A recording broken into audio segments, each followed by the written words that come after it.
来关心囡仔的权益，这是发生伫新德市香山区呢，有一间幼儿园，即嘛是传出虐待囡仔的证据。家长讲，这囡仔呢身躯顶真侪笪拢有乌青甲伤痕，也那教育处已经启动调查，目前是甲2个教保员甲停职。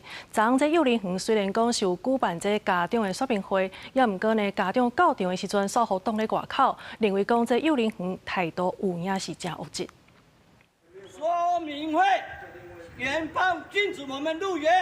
徛伫幼稚园头前扣抗议布条，家长话讲明明是家长说明会，却甲人挡伫外口。新德市香山区一间幼稚园，之前哪像有虐待囡仔的情形，目前已经有4个囡仔完成验伤甲报案。拜三下晡，幼稚园举行家长说明会，不过囡仔去幼稚园虐待的家长，却后挡伫外口，袂当入去参加。我小朋友遭遇到的事情是被丢到垃圾桶。 然后连环的闪巴掌，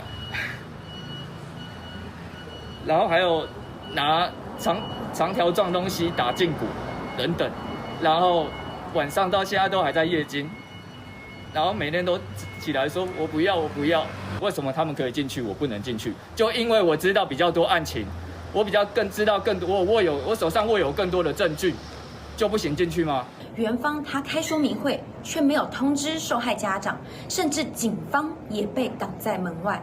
这不只是程序的错误，也是再次伤害家长与孩子的尊严以及双方的信任。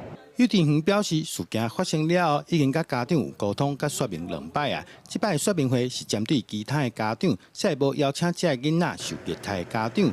新德市府讲，目前除了2个教师停职调查以外，事件也已经进入调查程序。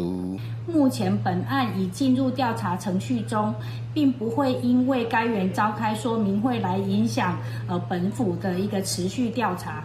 市府指出，接下去会交由委员会来进行相关调查，来厘清囡仔身躯顶的伤到底是安怎来的。另外，幼稚园也答应讲，未来会伫教室内底装监视器，保障囡仔安全甲权益。